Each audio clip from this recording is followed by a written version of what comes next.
আজি আমি লখিমপুৰৰ যেটো উচ্ছেদ আছিল ধুবুৰীৰ যেটো উচ্ছেদ আছিল আৰু গোৱালপাৰাৰ যে উচ্ছেদ আছিল এই তিনিটা বিষয়ক লৈ কিছুদিনৰ আগতে আমি অসমৰ মুখ্যমন্ত্ৰী ডাঙৰীয়াক সাক্ষাৎ কৰিছিলো আৰু মুখ্যমন্ত্ৰী ডাঙৰীয়াই গোটেই বিষয়টো চিফ সেক্ৰেটাৰীৰ হাতলৈ লিখি দিছিল। আজি মুখ্যমন্ত্ৰী ডাঙৰীয়াৰ সেই তেওঁ লিখি দিয়া যে আমাৰ স্মাৰকপত্ৰখন আছিল আমাৰ স্মাৰকপত্ৰৰ ওপৰত তেওঁ লিখি দিছিল ফৰৱাৰ্ড কৰি দিছিল। আজি সেই বিষয়টোক লৈ চিফ সেক্ৰেটাৰীৰ লগত আমাৰ ৰাইজৰ দল আৰু কৃষক মুক্তি ছাত্ৰ মুক্তি সংগ্ৰাম সমিতিৰ উদ্যোগত আজি ধুবুৰীৰ প্ৰতিনিধি গোৱালপাৰাৰ প্ৰতিনিধি আৰু লখিমপুৰৰ প্ৰতিনিধিৰ জৰিয়তে আজিৰ মুখ্য সচিব ডাঙৰীয়াক সাক্ষাৎ কৰা হ'ল।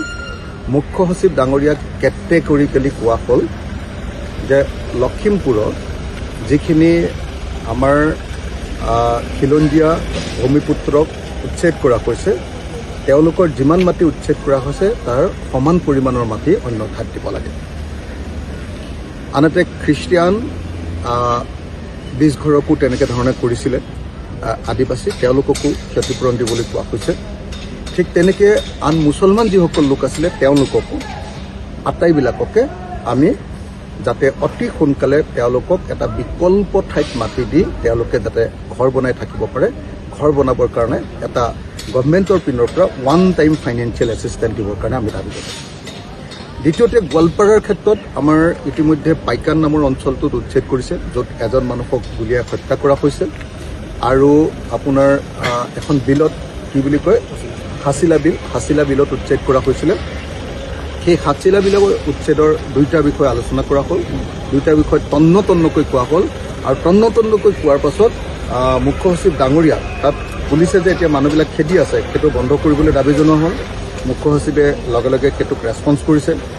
দ্বিতীয়তে আমি কৈছোঁ যে অসমৰ মুখ্যমন্ত্ৰীয়ে কৈ আছিলে যে হাছিলা বিলৰ মানুহ আৰু পাইকানৰ মানুহ সেই মানুহখিনিক নতুন এটা ঠাই কি কয় এইটো ৰাক্ষসিনী পাহাৰত সংস্থাপিত কৰিব বুলি কৈছিলে। তেওঁলোকক অতি সোনকালে সংস্থাপিত কৰিবৰ কাৰণে আমি দাবী উত্থাপন কৰিলোঁ আৰু এই বিষয়টোক লৈ মুখ্য সচিবে গুৰুত্ব দি গোটেই বিষয়টো আলোচনা কৰিছে।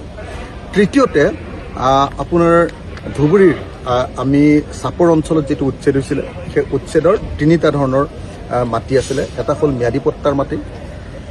ম্যাদী পট্টাৰ মাটিত আমি যথোপযুক্ত 2013 চনৰ ভূমি ক্ষতিপূৰণ আইন অনুসৰি ক্ষতিপূৰণ দিবলৈ দাবী উত্থাপন কৰিছোঁ। এলটমেণ্ট যিবিলাকক দিয়া হৈছিলে সেই এলটমেণ্ট দিয়া পৰিয়ালবিলাকক প্ৰপাৰ ৰিহেবিলিটেশ্যন কৰিবৰ কাৰণে আমি দাবী উত্থাপন কৰিছোঁ আৰু বাকী যিমানখিনি মানুহ আছে গোটেইখিনি মানুহৰ কাৰণে মানে এনক্ৰোচাৰ্ছ এলটিজ এণ্ড ম্যাদী পট্টা হোল্ডাৰ গোটেইবিলাকৰ কাৰণে 500 বিঘাজৰ য'ত উচ্ছেদ হৈছে তাতেই 500 বিঘাজৰ এটা